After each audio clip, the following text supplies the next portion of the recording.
Hey guys, welcome back to the Truth Talk podcast. I hope you guys are doing well. I decided to make a second episode this week because I had to take my last video down due to the community guidelines. I wasn't sure they were going to give me a community guideline strike for my last video due to stating my opinion on certain things. So I decided to put that video up on Patreon and you guys could all watch it for free instead of risking it and having it on the channel. And I'll just make you guys another episode for this week right now. I really appreciate every single one of you for watching, and let's get right into it. The first thing I wanted to talk about was a comment that I saw regarding cloning. In my opinion, I do not believe that they're cloning rappers, but I do know that cloning is possible. I was actually doing research on cloning, and what I found out was that you could actually clone one of your pets. It's just not in the way that we normally see on TV. Supposedly, they take DNA samples from your pet and then recreate your pet.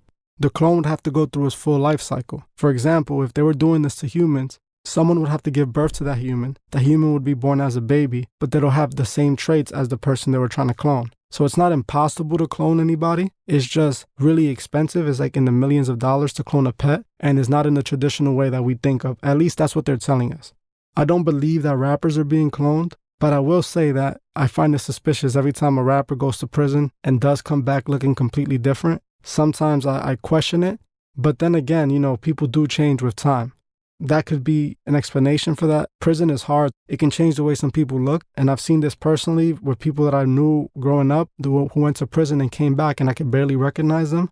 But other than that, it could also be other things, like maybe something's done with these artists while they're over there. Before I believe in cloning, I'll say MK Ultra because that's something that actually has existed. And that's actually something that was being done back in the 70s. So before I'll say a rapper is being cloned, I'll say that maybe some MK Ultra experiments was going on to manipulate them. I wouldn't say that there's no reason to do it to an artist because artists are worth millions of dollars. So if anybody would be cloned, it most likely would be somebody of high status with tons of money. But I don't think that that's what's going on, in my opinion. Now I want to expand a little bit on the New World Order that I was talking about on the last podcast. The times that we're in, it says it all. We're heavily controlled. There's cameras everywhere. They're watching us at every step. Our phones are recording us all day, listening to us all day. They're using our information against us. They sell our information to corporations so that we can be more manipulated, so they can advertise more things to keep us in more debt and more relying on them. There's a reason why this world is running the way it is. And I believe that we're so close to the New World Order that it's hard to even tell if we're in it or not, because there's so many things that would make anybody believe that this is already the New World Order. Well, what happened in 2020 alone, that would convince anybody that these are the end times. And in my opinion, honestly, we are very close to something happening that is going to change everything for us.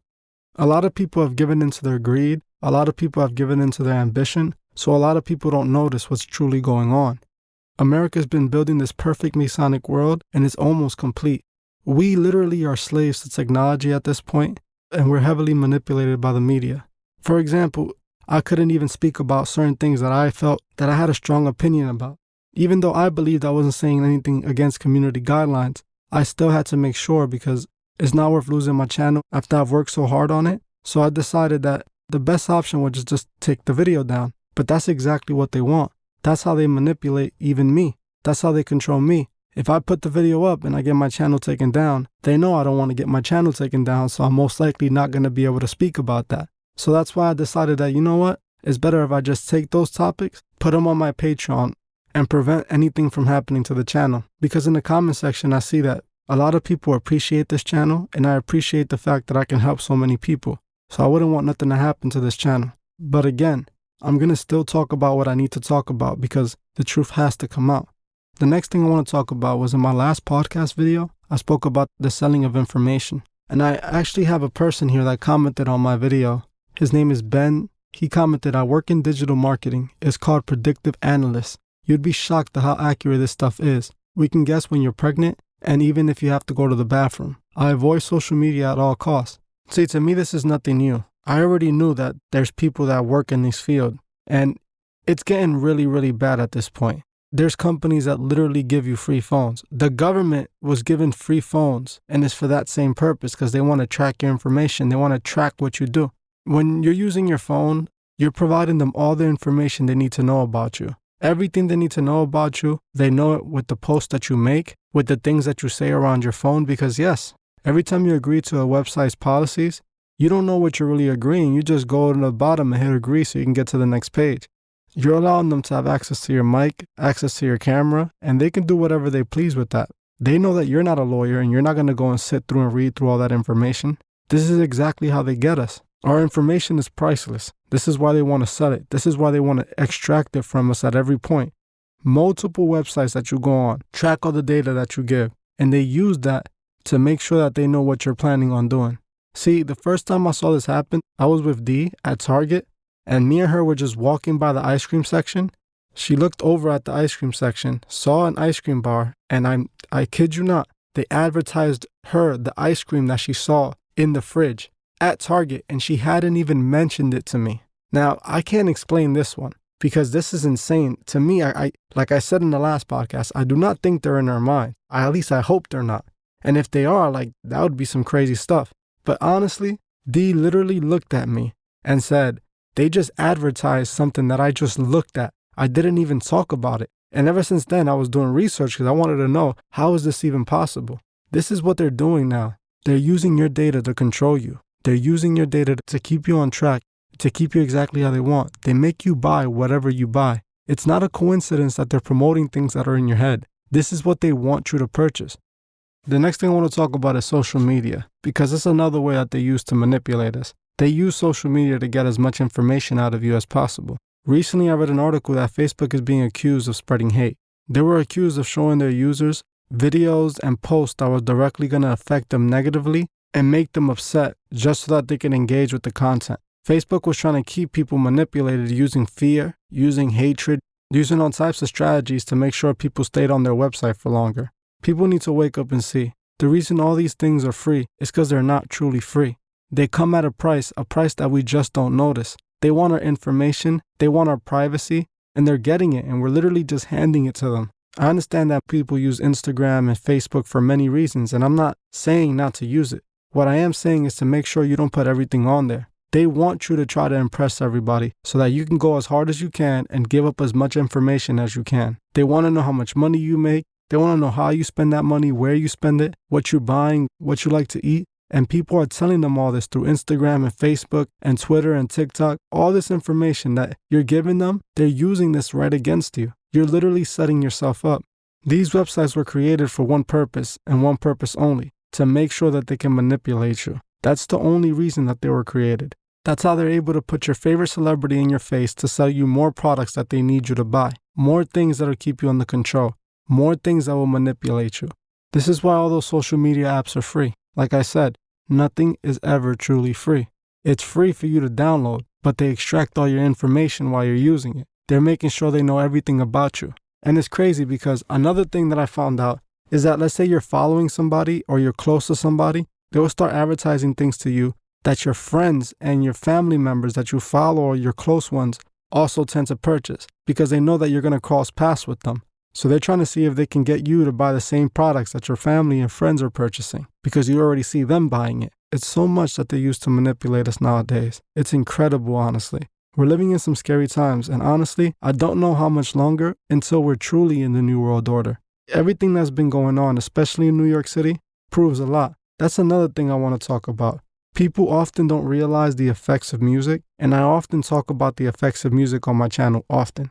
Like I've said multiple times, I grew up in the Bronx, and hip-hop music was very important to me and almost everybody that I knew. People in my community looked up to rappers. They wanted to be just like them. So when drill music started getting popular in New York with Pop Smoke and Fabio Foreign, everyone was starting to see the changes. New York City was starting to become like Chicago.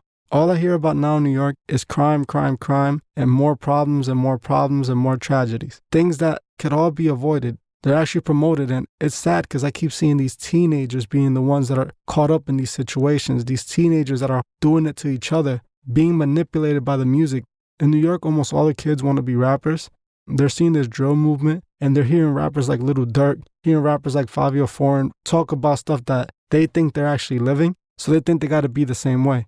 This music has literally poisoned my community. It has poisoned my brothers and sisters to thinking that this violent music, living for it, and even losing your life for it is cool and is something worth doing and is something worth bigging up and glamorizing. These kids are literally doing crimes, going to the studio and rapping about it. They're literally in the street playing Grand Theft Auto in real life. They don't think of any consequences because they're so manipulated by the music. They see how glamorous that lifestyle looks and they think that they're doing the right thing. You can't tell these kids anything. There's really nothing that you can show them that'll change their mind.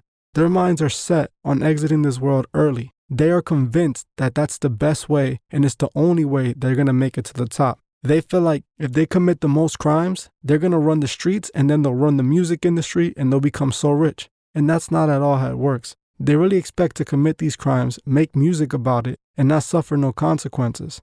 It's crazy because these kids commit these crimes, go on social media and get themselves arrested. Social media made the cops' lives so much easier. They literally don't have to do investigations no more. All they have to do is listen to a few songs, match a couple faces on Instagram, and everything is already done for them. Because the music glamorizes this lifestyle to them and convinces these kids that this is the best way to live. I could honestly see what's going on. Just like many people before thought that there was an agenda to glamorize gangster rap, I feel like there's an agenda to glamorize drill music because drill music has been spreading. I made a whole video on it. Drill music has made its way to Florida, has made its way to London, has made its way to New York, and is controlling almost every aspect of hip-hop. It's bringing in a new form of hip-hop that honestly we've never seen before. Hip-hop has always been about the streets, but you rarely see rappers that are still in the streets doing these crimes, you know? These kids really think that the way they're living is the best way to live for them to make it to the top. But how are you going to make it if you're in prison? How are you going to make it if you're in a box, under dirt? They don't seem to understand that they're just being manipulated. I feel like this drill music is only that. It's only a way to destroy our community more. It's only a way to take more lives, hurt more people, leave more moms crying. In my last podcast episode, a few people commented that lived in the Bronx that the area is like that because people are lazy, that it's the hood and people just listen to that music because that's what they like, that's what they do. But the thing is, they don't understand. The hood is the hood because they want it to be. In the hood, we lack resources to keep people on track. In the hood, a life of crime is glamorized. Not a successful man or a businessman. A criminal is what's glamorized. And that's not because of the kids. That's because of the music. That's because of media. That's because of the agenda that's being pushed. That's what's truly going on. The streets are dangerous not because kids want to be dangerous. Kids are convinced to be dangerous. Kids are told to be dangerous. Kids are showed how to be dangerous. If it wasn't for the music, if it wasn't for the lifestyle being promoted the way it is, these kids wouldn't be doing this. These kids would be living a different life. And I know this because I am from that area. I have friends who are still living that life. I have lost friends to that life. I have seen it all while living in that area. And I'm telling you, there's nothing good about glamorizing something that's so painful. Glamorizing a life that brings so much pain and so much struggle and so much disaster. So in my opinion, the music definitely has a big effect on people. Especially this drill music. It's been destroying our communities. Hopefully one day these people can see the truth. That's it for this podcast. Thank you all so much for checking in, and I truly appreciate you all for watching. Please don't forget to comment some topics that you want to see on next week's podcast. And I'll see you guys in the next episode. Thank you for watching this episode of The Truth Is. If you would like to further support the channel, join me on Patreon. The link would be in the description. If you join before the 28th of this month, you could be entered to this month's monthly raffle, where you can win a shirt, a cash prize, and even pick a video topic. Also, please leave a comment below on your thoughts on this video and on any future topics you would like to see me cover on my channel. If you like this video, please hit the like button, as this helps other people find these videos. If you're new to the channel, please subscribe and hit the bell so you can be notified of future videos. Please follow me on Instagram at TheTruthIs01 and on TikTok at TheTruthIs. I will gladly appreciate it. Thank you. Goodbye.